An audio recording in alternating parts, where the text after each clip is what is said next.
All right, well, good morning. I'm Jordan Lulich, and this is the Lulich Corner. And today, I've got the pleasure of sitting down with Casey from the Gifford Youth Orchestra. So, Casey, first off, thank you so much for coming in and joining us, taking some time out of your busy schedule to come in and talk about the nonprofit, which you're currently at the helm at. So, if you could first off just introduce yourself and talk a little bit about the GYO. Sure, thanks. Well, I'm Casey Lunceford. I'm the former campus president for IRSC at the Mueller campus in Vero Beach and longtime employee there. And when I retired in the September of 2022, I retired for a week and then started in my new role, which is the first full-time executive director of the Gifford Youth Orchestra. The orchestra was founded back in 2003 by Dr. Crystal Bajol. She is still active. In fact, we've moved her to a permanent artistic director role. She said at age 85, she needed to slow down a little bit. Wow. I'm like, man, good for her. 85. Holy smokes. That's where I want to be. That's right. Very, very impressive. And so she's been a great mentor, and we've talked about the history. And really, the Gifford Youth Orchestra started on a dare or a bet. She and her best friend went to a concert in Vero Beach High School and saw that the black children, particularly those of Gifford, were at the back of the orchestra. They were like the last chair. And her friend said, well, so what are you going to do about it? And so Crystal started the Gifford Youth Orchestra. And what they found was that the students had inferior instruments. They did not have access to private lessons and tutoring that a lot of the kids in the orchestra had who were from Vero Beach, just honestly. And so over the years, she started getting private lessons, and she got a front porch, which is a neighborhood grant association in Gifford, to give her some seed money. And she started offering lessons. And she said, I initially thought we'd have 5 or 6 students, and she ended up with 15. Wow. And from that nucleus of 2003 and starting, the group has continued to grow, and she directed it. And through the pandemic, during the pandemic, they expanded to piano and vocal lessons because they're all virtual, and those are pretty easy to do. And so as I came on board, we were just coming out of virtual lessons. Mm-hmm. They had them all the way even through 21 and part of 22. And so we've gotten back to in-person lessons. Nice. Our numbers have increased. We're very excited that this fall we had 79 students in the program actively. Many of them taking multiple lessons, piano and violin or piano and vocal. And counting the students that we served last year, we had 120 total students because we also have a summer camp and activities going on there. So it's a year-round program, started in Gifford, founded in Gifford, but we're also expanding to include all communities now. We have quite a few new students from Fellsmere and then from the South County region down there in Oslo and in the Highlands area. We've got students who are making the trek to Gifford to take violin lessons and, again, piano and vocal. Very cool. I'm not a professional musician, but my parents always encouraged me to play the piano or the guitar, the bass guitar, the acoustic guitar. And so growing up, I kind of jumped from instrument to instrument, but the impact that music, and I'm sure you could talk about this for days, because at Vero Beach High School, you were the band instructor. Well, I was my master's degree is in music education, performance and conducting. Yeah. I was a band director, but coming up through the high school race, what brought my family to Vero Beach in 1966 was my dad was the band director of Vero Beach High School. Your dad was the band director. Right. Yeah. And so, the impact and the role that music has on young people, I think it's phenomenal. But then when you look at underserved families, it's hard because not all schools have programs, especially when you're younger, to take a piano lessons or violin lessons. You've got the clarinet or the saxophone or some of these more, other instruments, but there's a limited selection for younger students in the school system. So I think it's awesome, the mission that you guys are putting on trying to help families. And so is there a certain age that kids come into this program, and how many right now? How many, you said it was over 100 kids that you're currently serving during the school year or for the calendar year? For the calendar year, we had 120 last year total. Unduplicated at 97. And that's one of the things we know that by heart for all of our grant writing. Yep. And so, you're absolutely right, Jordan. My passion has been helping kids. And that aha moment when you see in their eye that they got it. Or in our case, every student performs. every student. I don't care if they started in August and they can only play a scale, and some of them can only play a scale. That's okay. And they get up there and they perform the scale. I remember one young man, he performed the scale so well, he did it twice. Yeah. He got up and took his bow, and to see the smile on his face from the audience reaction. Yeah. And those are things that we teach beyond the music. You're the performance aspect of it. I remember when I was like 7, 8 years old, you know, and we had piano lessons from somebody who taught piano, and then she would get all of her students together for that performance where Recital. It talks about the etiquette, right, of going up, addressing the piano, standing up, sitting down. So absolutely, it's more than just actually playing like the instrument. It's that etiquette. Absolutely. We insist that the students come forward and they introduce themselves. They introduce the piece they're going to play. They perform it, and then they stand up and they make sure they take a bow. If they're accompanied, they are to recognize the pianist to help the accompaniment. Those are all little niceties and nuances, but they build self-esteem. They build confidence and poise. We had our annual gala last Monday night at Quail Valley. That's right. How'd that go? It went really, really well. We had 120 people in attendance. Wow. It was a great evening, but really the thing that I walked away from the people in the audience was the kids not only perform well, but again, part of their learning exercises before the event, we have our students who are performing walk around, introduce themselves, network, learn to communicate. Yeah. And I had 2 donors afterwards come and said, we're in. This, not because of the performance, but because of the quality of the kids and the way they're behaving. And one young lady I was very, very proud of, she not only sang extremely well, she was dressed gorgeous, but a year ago, couldn't sing. She was introverted, most shy kid, holding her hands, sweating like crazy. Yeah. She worked the room at 12 years old. Good for her. And it was like, those are the moments that you say, yeah, this is why we're doing this. Yeah. And to your point earlier, the underserved kids, we provide instruments for everybody. We provide free lessons. There's no student ever turned down the Gifford Youth Orchestra. We'll find scholarship money and donors. And so we're trying to make sure that's an even playing field so they can be successful.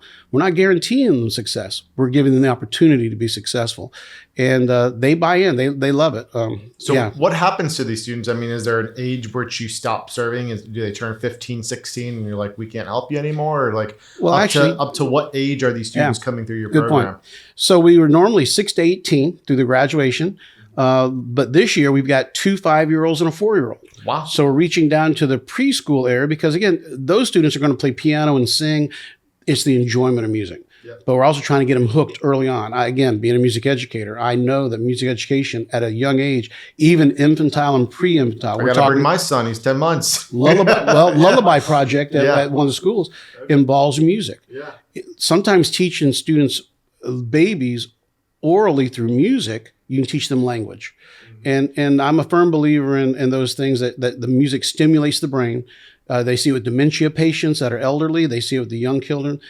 Connects the brain synapses. Music's incredibly important because of the inner ear and the physiologies and all those things. I could go on for an hour. And the brain's so undeveloped, and absolutely, they're absorbing all that information. Absolutely, it is. But to your point, we finished with 18, and when they go on to college, so are you tracking them past once they? Yeah. So talk to me a little bit about some of your alumni from the program. Sure.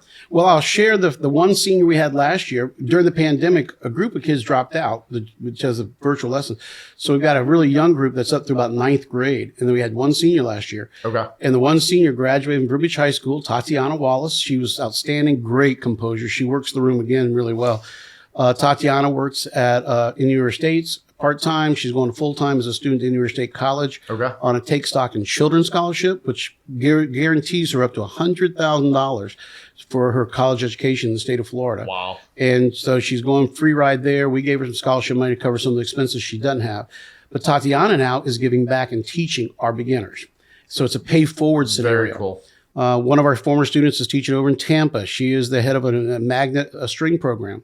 And then we've got several in the Chattanooga Symphony, up in Tennessee. There's one in Indianapolis working.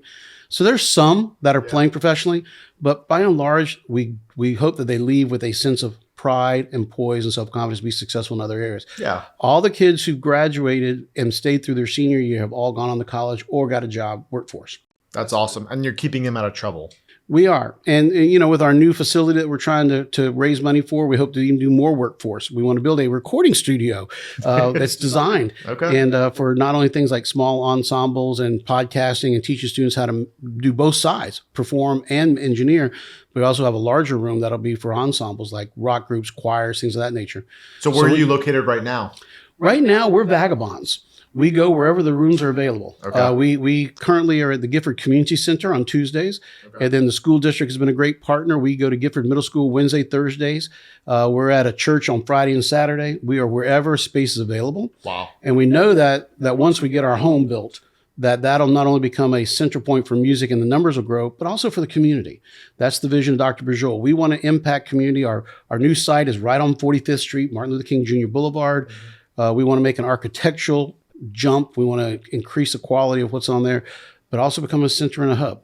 So how are those fundraising efforts going for your building? Do you have is there a certain mark that you guys are working towards, or is that kind of just a discussion right now? No, we have firm plans. We have a budget that we're trying to hit. $3 million would get us not only in the building, but buy all new equipment and furniture and everything for us, set us up, and hopefully have a few dollars left over to run the operation for a year or so, the business model.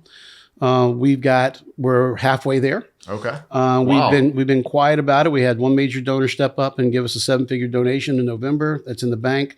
We got an Impact 100 grant last year, which is extremely important.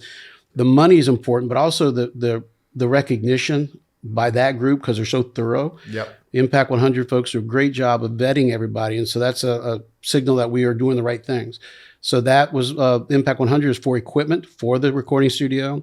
We have another grant that's coming in, and hopefully that'll help us buy some of the instruments. So we're chipping away at it, and we've had some other donations, but we haven't gone fully public yet because we want to make sure that we're over halfway there before we get there, and we're about to reach that mark. We're starting to clear the property, though, in the next 6 weeks. Good. Well, that's exciting, and I can't believe the amount of success that you guys have had not having a permanent location. So, I mean, once, having that home base with the equipment, I'm sure like the impact and the impact that you can really have on this community is going to increase exponentially. Yeah. And so if people wanted to find out a little bit more information about you, or if they wanted to come out, is there any public opportunities for the people to see your program in its works? That's a great question. How do they, whether online or whether in person, how do they come out and learn more? Well, you can always go to our website, which is www.gyotigers.org. And the word tigers was added in honor of Gifford High School. Okay. When the GY was founded, to bring some of the community spirit in, the Dr. Bajol put the tiger from Gifford High School, their mascot, into our logo. So if you look at High School. Gifford High School back in the 50s and 60s was at the Tigers. That was I didn't even know that there was a Gifford High School. When they were segregated, they were, and their last graduating class was 1967 or 68. Wow. Okay.